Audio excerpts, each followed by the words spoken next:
Good morning, good afternoon, or good evening, depending on where you are, and welcome to today's keynote session, Governing at the Speed of Life, Agile Government in the Post-Industrial Age, produced by Government Technology in cooperation with CA Technologies. My name is Alan Cox, and I serve as Vice President and Publisher of Government Technology Magazine, and I will be one of your hosts and the moderator for today's keynote session and panel discussion. I'd like to share just a few announcements before we begin.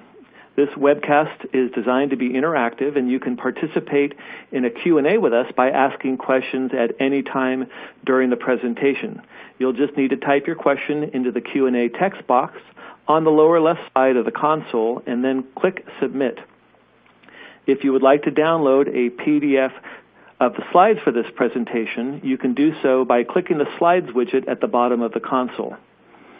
Also, during today's session, you will be able to connect with your peers via LinkedIn, Twitter, and Facebook. Please use the hashtag GTLive to connect with your peers across the Government Technology platform via Twitter.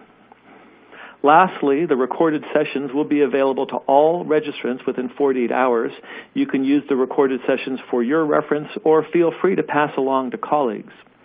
At this time, we recommend you disable your pop-up blockers, and if you are experiencing any media player issues or have any other problems, please visit our webcast help guide by clicking on the Help button at the bottom of the console. Now, let's move on to our presentation. We have a great group of speakers today, as you can see, and it's my pleasure to introduce our first speaker, who will give us a brief presentation before we move into our panel discussion. Our first speaker is Andy Mann, who serves as Vice President in the Office of the Chief Technology Officer for CA Technologies. Andy is an accomplished executive with extensive global expertise as a strategist, technologist, and communicator.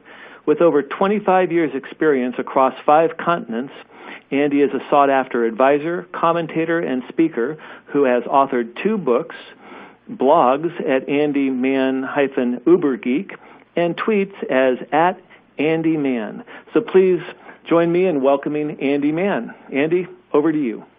Thank you very much. Look, it's a pleasure to be here with everyone. We've got a great set of speakers here today. I'm going to give you a little bit of an introduction to start with on the way that applications are changing the world of business and the world of government as well. You know, there was a seminal article in 2011 in the Wall Street Journal from a venture capitalist, former IT executive, Mark Andreessen.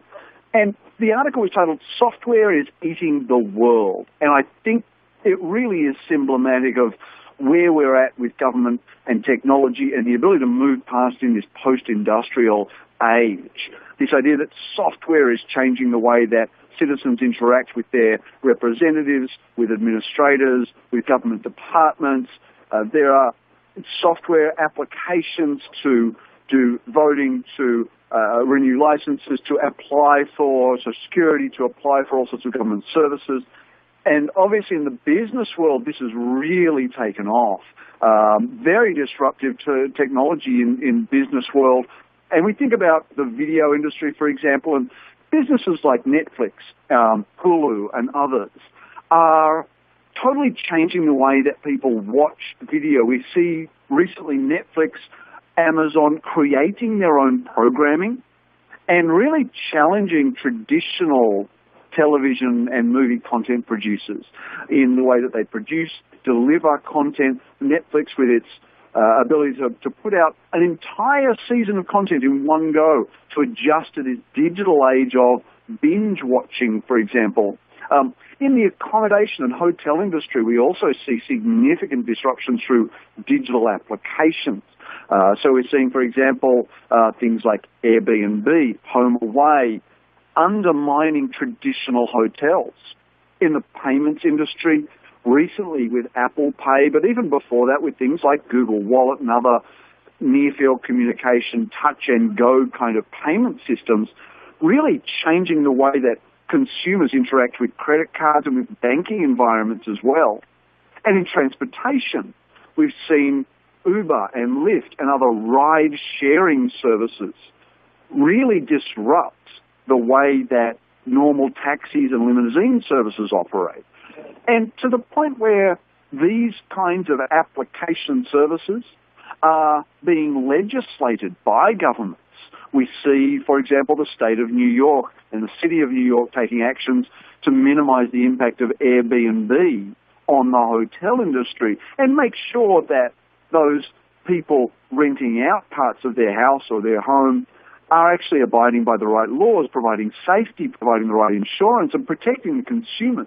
And similarly in the taxi industry, being able to maintain the right levels of insurance, public carrier licenses, and so forth, are there primarily to protect consumers. And we're certainly seeing legislation being implemented to deal with these disruptive services. Now, it's not just business, and that's actually very important. We're looking at the impact on government as well. So, for example, we see at the US federal level, We the People, the US government's federal site for individuals to interact with their government through a web application, being able to create and sign petitions, just like the Constitution intended, but now bringing it right into the world of the application. Similarly, the US Data.gov project, exposing US federal data to anyone who needs to build an application on top of that. And we've seen some phenomenal examples of data being used in new ways because individuals and corporations, in fact, are able to access this data, these very rich data sets in ways that they could not do before. So we see also, for example, in the state of California, things like a digital chalkboard, web-based application to allow educators, administrators, and others to collaborate and work together with each other in ways that they've never been able to do before. And even in open source, we're getting at GitHub, the open source code repository, government-directed applications being shared, improved upon, collaborated on to drive new capabilities towards customers, towards constituents, towards administrators and departments in ways that has never been possible before. This is what we call the application economy. We're already there. Welcome to the application economy.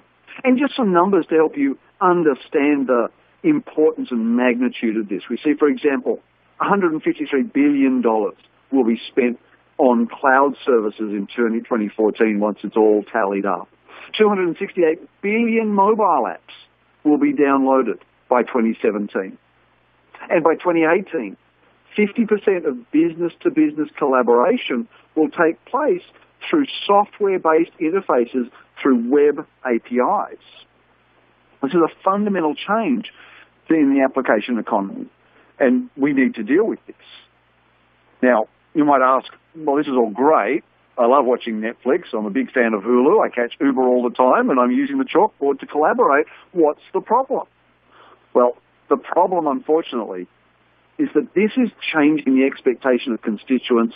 It's changing the expectation of employees within government departments and elsewhere. We're seeing, for example, a need for speed, unprecedented speed. 94% of executives, according to research, are facing increased pressure to release applications faster. And you've got to get the experience right, too. So we see, for example, that 25% of users will abandon a web application after just 3 seconds of delay. This is a big challenge for IT organizations.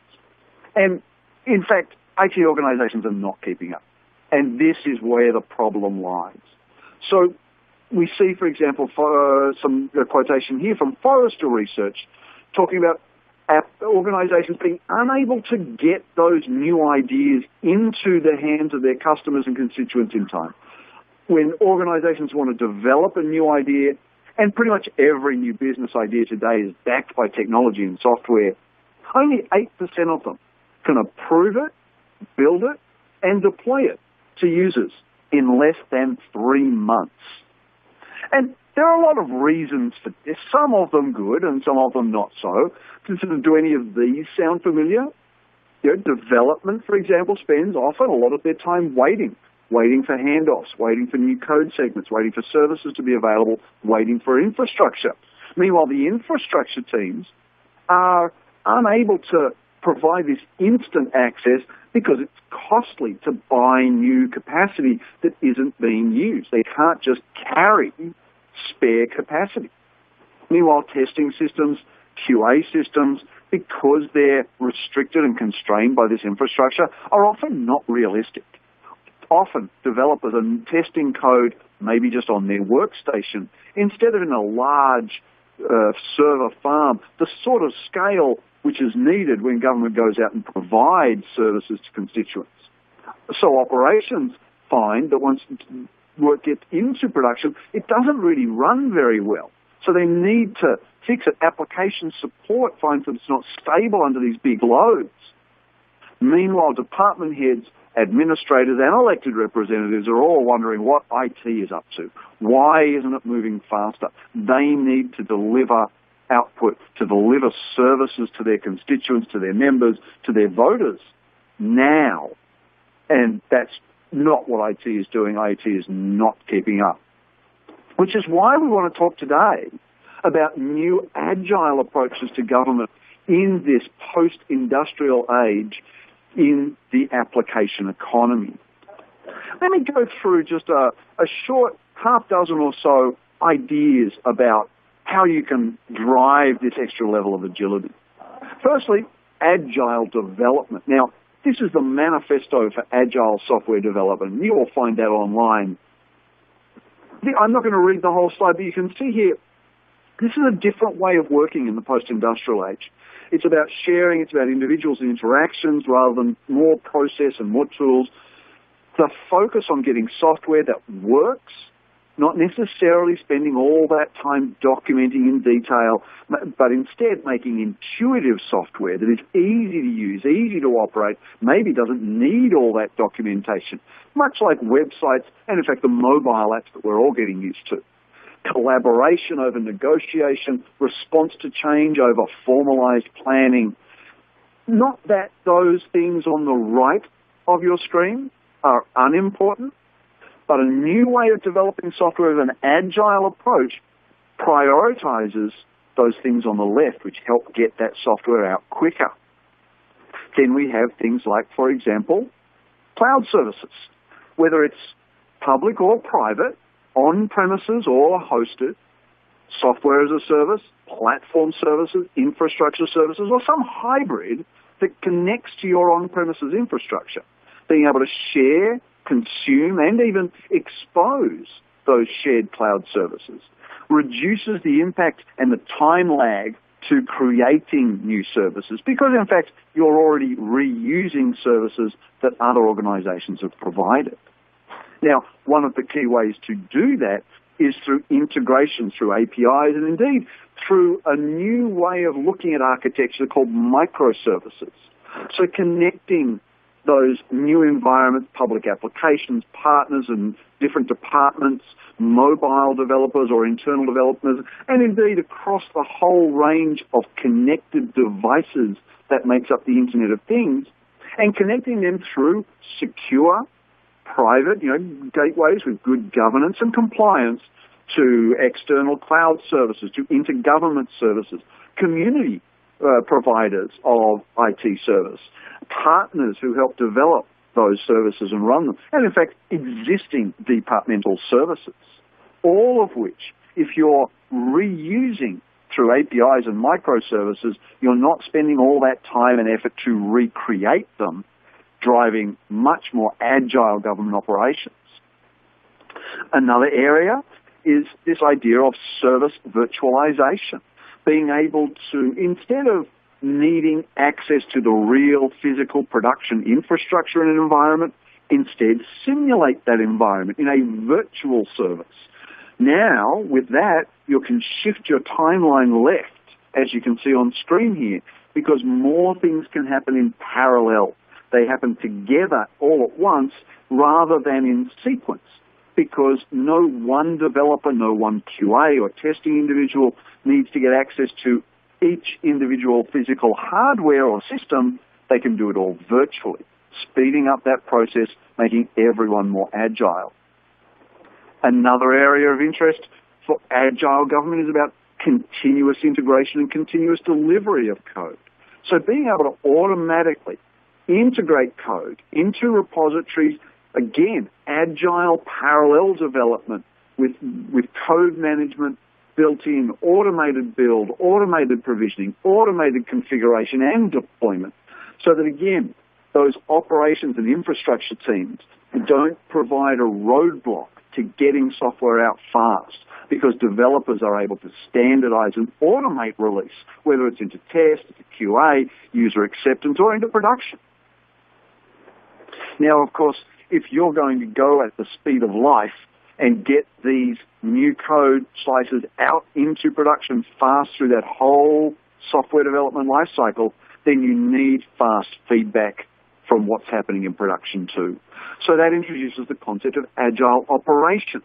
So having shared tool sets that operations and development and others like DBAs and security can all use to make sure that when there are any fires happening in the end-to-end delivery of a government service, that everyone can see those, that you know where they're happening, you can fix them fast because you can identify them fast.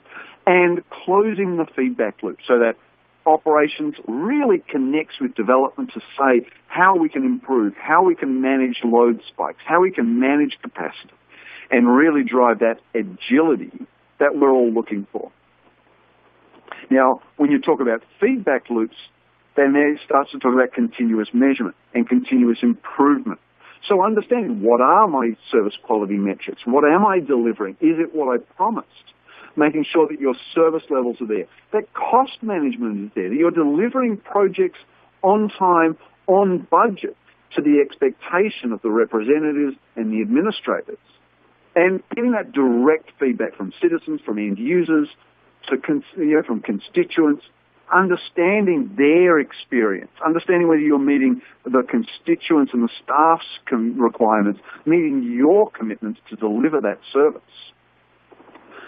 All of this combines and extends into a new area that helps deliver new software applications faster and be more agile in the activity of governing through extending Agile, extending service virtualization, continuous integration, continuous delivery, and continuous improvement through a shared culture and a process. So DevOps is that shared culture, sharing and collaborating between development and operations and extending into other areas to make sure that there's strong communication, integration and collaboration between the teams to establish this continuous service delivery process so that you're lowering costs, you're improving quality, you're reducing timeline to get those services in front of the public or in front of internal staff members much, much faster, more agile, able to respond to the mood of the times much faster. And there's good evidence that this really works. You can see on screen now, DevOps, according to research just recently conducted by independent bodies, showing faster deployment, showing more people using services online, which in turn means fewer people clogging up those departmental offices, better collaboration, better performance and quality, faster release, and so many other benefits in quality, in time, and in cost coming out of the DevOps practice. So I wanted to just give you some of these ideas around why we need to drive agile government in this post-industrial age, and some techniques and technology approaches that are going to help achieve that. And now I'd certainly like to turn it back to Alan and start talking about, with the other panel members who are active right now in some of these areas and find out more. Alan. Thank you very much, Andy. What I'd like to do now is bring our panel into the discussion, and I will introduce each one of them to you, starting with our first guest, Stu Davis, who currently serves as the State Chief Information Officer and Assistant Director for the Ohio Department of Administrative Services, Office of Information Technology. Stu has a varied background in IT leadership and management, including infrastructure, enterprise shared services, and spatial technologies. Prior to his appointment as state CIO, Stu served as the state chief operating officer and deputy director of the Infrastructure Services Division within the Department of Administrative Services Office of Information Technology. Welcome, Stu. Good to be here. Thank you. Next, we have Phil Bertolini, who is the Deputy County Executive and Chief Information Officer for Oakland County, Michigan. Oakland County Executive L. Brooks Patterson appointed Phil as Deputy County Executive and CIO in January of 2005. Phil is a vocal advocate for cloud and enterprise solutions in government, cross-boundary resource sharing, and interjurisdictional cooperation. He has overseen the development of unique government technology programs such as the G2G Cloud Solutions Initiative and the G2G Marketplace. Phil has also been honored by Crane's Detroit Business as CIO of the Year for 2013, was honored by the President Obama White House as a Champion of Change for 2012, and our own publication honored Phil as one of our top 25 doers, dreamers, and drivers in 2007, and we did that along with acknowledging his county executive, L. Brooks Patterson. Welcome, Phil. Thank you, Alan. Happy to be here. Lastly, we have Carlos Ramos, Chief Information Officer for the state of California. Carlos was appointed state CIO in 2011 by Governor Jerry Brown. Prior to his appointment, Carlos headed up his own consulting practice. He also served as a member of the Human Sources IT Advisory Group, as an ERP advisor to the State Controller's Office, an ERP advisor to the Department of Corrections, and as a senior fellow with our Center for Digital Government. Throughout his career, Carlos has also been a leader of many of California's key technology organizations and initiatives, such as serving as director of the Office of Systems Integration, which is a multi-billion-dollar portfolio of California's largest technology projects. He concurrently held the position of Assistant Secretary for Health and Human Services and was the Health and Human Service Agency's Senior Technology Executive. And then he was the Principal Technology Advisor to the Secretary of Health and Human Services and was responsible for the entire Health and Human Services IT portfolio. Welcome, Carlos. Glad to have you with us. Thank you, Alan. I'm glad to be here. So let me start with a question for all of you, and I'll direct this one first to Phil, just arbitrarily. After hearing Andy's opening presentation about agility and really as that's affected the private sector and some dovetail into the public sector, I'd like to hear from you as to how you, from an Oakland County, Michigan local government perspective, how you define Agile Government as an IT leader.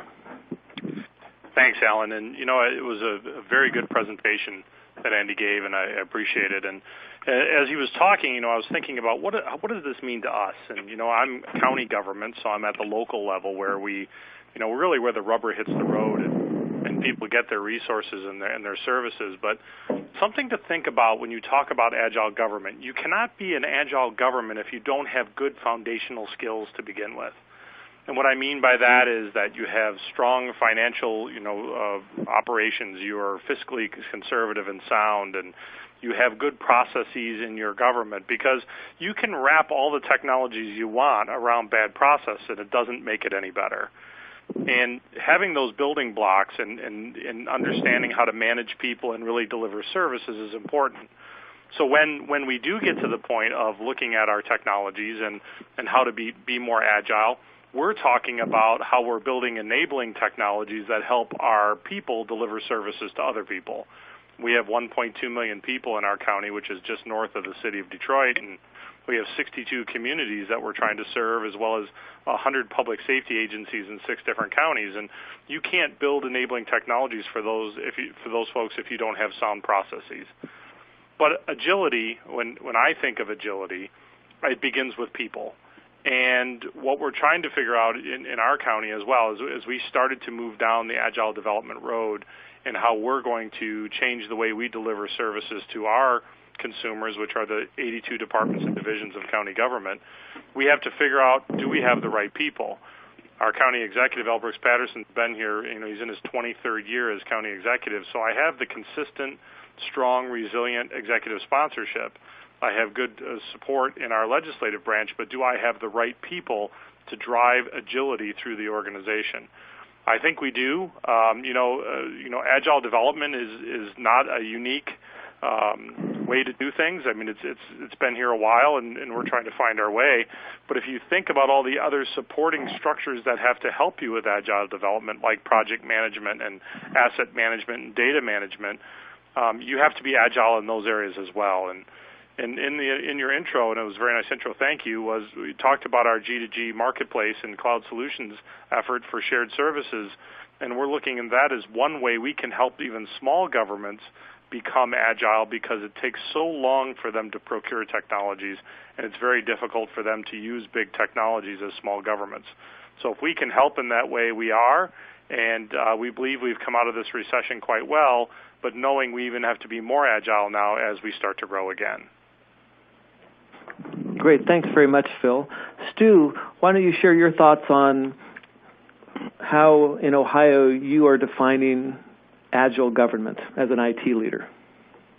Well, and I appreciate all those comments from Phil, and the presentation itself was pretty much on target for the things we have going here in the state of Ohio. I think if you think about Agile IT, to me, it's really the ability and readiness to move quickly from strategy to delivery for the enablement of the business. And that business here in Ohio, of course, is the business of the state, which is pretty myriad, as you can imagine. I mean, there's a whole lot of different lines of business that we deliver from 26 different cabinet agencies and probably over 70, 90, somewhere in that neighborhood, boards and commissions. So we have a lot of things going on. But to Phil's point, I mean, I think it's all about the culture. I think that you have to change that culture. Sometimes you have to look at the right people that will be those leaders through that process. And we have a saying here in the state of Ohio that we're looking for leaders, not spokesmen. We want people to lead, and we want folks to step up. And I think in the course of our conversation, the key words you're going to hear quite a bit are going to be cloud solutions, hybrid solutions, some of the things that we have going on. And it's all from an enterprise perspective as opposed to a specific agency perspective that we've historically worked from in the state of Ohio. So that agility, making sure that the people and the culture are ready, and the foundations, as Phil mentioned, that are in place for us to move quicker and to deliver, because we just don't have the options anymore for 3-4 year projects. It's just, there is not the palette for that. We need to move to the application space and bring applications that make a difference to the citizens of Ohio and to the businesses of Ohio, and enable what we do in the state through IT. Thank you. Just a quick question on that, Stu.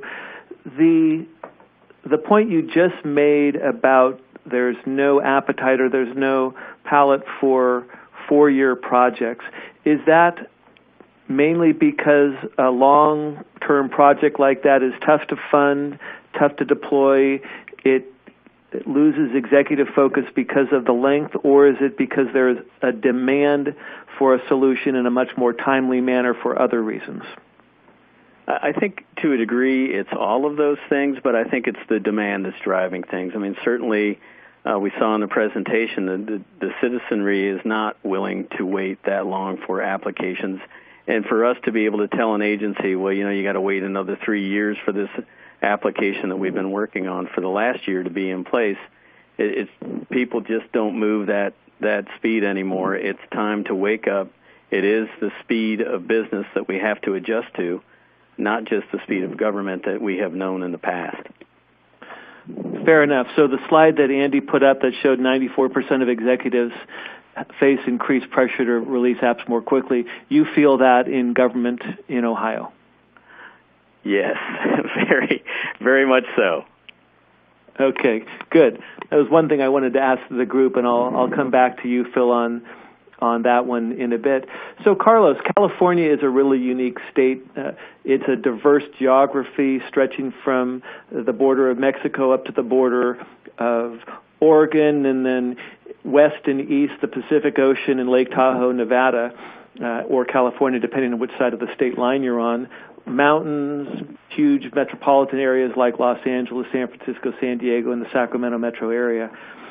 the state of California, in terms of its size and structure, mimics this, and so agility poses some interesting challenges for you as the enterprise CIO when you have very large and diverse departments like motor vehicles and corrections and transportation and healthcare services. So in California, how do you as the enterprise CIO really help facilitate agility from an IT perspective, not just from your own data center, which is extremely complex, but also with the departmental CIOs and the agency information officers? Well, thanks, Alan, and thanks for having me as part of the panel, and I really appreciated Andy's presentation as well. There's a couple of things that came out of it that really struck a chord with me. And I guess in direct answer to your question, how do we help make government more agile, especially in the IT world? I think there's a couple of things that we do, and what we do is we start by simply looking at what makes government agile. How do we define an agile government? And so the way I define it is pretty simple. I define an agile government as a government that is responsive and accessible to its constituents. And secondly, a government that's able to respond quickly to changes in public policy. So as an example, in California, this last 2 years, we've been dealing with one of the worst droughts in history. So we're having to figure out things such as how do we monitor our water levels and water usage? How do we change the way that we allocate water? We've also dealt with changes in the way that the constituents are accessing healthcare. Economic activity in the state is picking up. We've recently enacted a law in which we're providing driver's licenses to undocumented immigrants. And we're also facing new educational attainment standards in our education area in our schools. So I always ask myself, can technology help with that? Is there a way that we can apply technology to make those sorts of public policy requirements and responsibilities more accessible and easier to achieve in government? And the answer, of course, is yes. So we work at trying to find ways of making our technology more responsive and accessible to the agencies that have to address those policies. And so we've done things such as trying to build the capacity of the state's workforce, first and foremost, build our skill set and our capabilities. Secondly, I think one of the things that we spent a lot of time doing is modernizing our own state processes and bureaucracies. Stu had spoken earlier about these 3- and 4-year projects. A large part of the delay in those projects, at least in California, is just the process of getting approval and getting projects funded and going through a procurement. So we're devoting a lot of our time to trying to modernize those processes, make them more agile, and also make them more value-added so that we can identify the challenges that we face in running our large, complex systems early and address them. And then I think finally we're really emphasizing to departments to really look at government from the perspective of the consumer. We're really used to looking at it from the perspective of the folks that work in government. But I think if we look at government from the perspective of the consumer, we start to experience some of the challenges they may have. And so one of the things I liked about Andy's presentation was he talked about some of the changes and drivers to the new economy, right? So Uber, Netflix, HomeAway. The thing that I always take away when I look at those is what those applications, what those services are fundamentally doing is they're making it easier for consumers to provide self-service. They're making whatever services they're trying to access mobile. They're trying to make them available online or, around the clock to meet your needs as you define them. Government has to do the same thing. So we push our agencies to look at themselves from the perspective of the consumer and try to make themselves mobile. Try to make their services accessible online on a 24/7 sort of availability. So those are the sorts of things that we're working on here in California. Great, thank you. I'm curious, as you look at the state of California and Stu, Ohio, Phil, Oakland County, government is different than the private sector for a variety of reasons. the least of which is that there's rarely profit motive behind what government is doing. It's generally service, law enforcement, etc. So when you look at agility, you have different reasons for being agile, but there are unique barriers to agility in government as compared to commercial organizations. So I wonder if you can identify, maybe starting with you, Stu, some of the barriers you see as unique in government that are in the way of being as agile as an executive or an IT leader, IT organization would like to be. Sure. I think probably the first and foremost is the culture and getting folks to look at things differently from not just the agency perspective, the enterprise perspective, but to the consumer, as Carlos mentioned, to begin to think about how we reduce the complexity of navigating state government to the benefit of the citizen and the folks that are interacting with us, with the business community as well. So that culture piece and getting that perspective down at a much lower level at the workers and the employees is pretty critical, and communicating that out and with a consistent message on why we're doing these things and why it's important, and I think to me is probably one of the larger components that we have to wrestle with on a regular basis. I think also, as Carlos mentioned, the procurement process needs to be quicker. It needs to be a little bit more nimble in how we do things, and looking at things like pre-qualified vendors and dropping in a statement of work and making that activity move quicker even prior to the approval process that we go through and the steps that we have to go through to move on a project. I think those two things, and they all touch together, because if you change the culture and you start to get folks to move at a much higher rate, and they start to understand that, hey, this is coming, it's not going to slow down, it may even get faster, you start to get some synergy and some energy through that process, and you begin to change the culture from the inside out, and I think that's the big part. Thank you. Phil, would you like to add anything other than culture and procurement to those barriers that are unique in government? Sure. Culture being very important, but also I think there's generational issues we have to deal with. The folks that are coming into our workplace, for instance, Oakland County, we know that 30% of our workforce can retire in the next 5 years.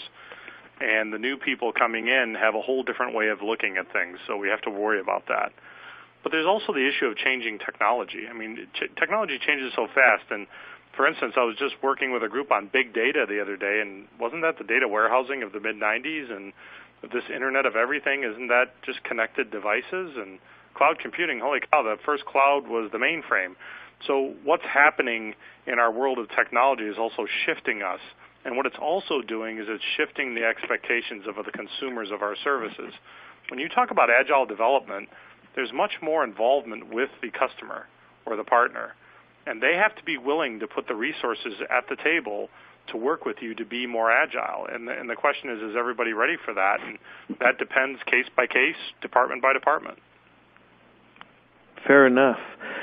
Carlos, I wonder if you could comment on this also, just from the legal landscape. Obviously, there are particular laws or statutes on the books that demand things be done a certain way. For example, not that this is something that you deal with personally, but New York City had a law that said for the hack drivers, those are the horse-drawn carriages around Central Park, their application had to be filled out on a paper-based form, and the paper was a very specific weight and grade of paper that was only available from, it was either one company or three companies, and this goes back to some historic time of when someone actually got a law in the books that made sure that they were the one who had the paper for the applications. But those kind of things make it very difficult to be agile. If that law is on the books, of course, New York City isn't going to go to an online hack licensing application because they can't by law. So how does that play a role in agility in government, and how do you overcome that? Sure. Well, I think that's an excellent example of not necessarily particular laws that may impact us, but one of the big barriers in government is that you oftentimes don't have a single decision maker. You have multiple decision makers, whether it's a city council or at the state level, a state legislature, not only an individual agency, but even as I look at the projects or the initiatives that we take on here, once a department decides, okay, we're going to go build a system or develop a new app, they got to go get funding for it. They got to come through my shop to get approval. In some cases, they may have to go to a different agency to run the procurement, and then you got to go before the legislature and our Department of Finance. So there are multiple decision makers. Some of them are dictated by statute or other sorts of restrictions. So that does hinder agility. What I find ends up cutting through that is a heavy focus on the outcome and the programmatic or policy objective that you're trying to reach. So, as an example, here in California, when the federal health care, the Affordable Care Act took place, and we had a very short time frame to stand up and deliver a new program, which included a new system for enrolling and distributing health care insurance benefits. We were able to do it because everybody kept their eyes on the fact that we have an objective to meet, and we have a short time frame to do it. So we ended up having to cut through the bureaucracy. There are a couple of other additional barriers that I would mention too, though. One is, I think, in the public sector, there's a high aversion to risk and zero tolerance for failure. So the ability to take on an initiative and stop it midstream, oftentimes, if we find it's not working, oftentimes doesn't work out too well because, you can't have a failed project or a failed initiative, technology initiative, without paying a heavy, heavy price. So at times, folks want to deliberately move slowly. At times, people get it started on something that isn't going to work out too well, but they're slow to recognize that because they don't want to admit a failure.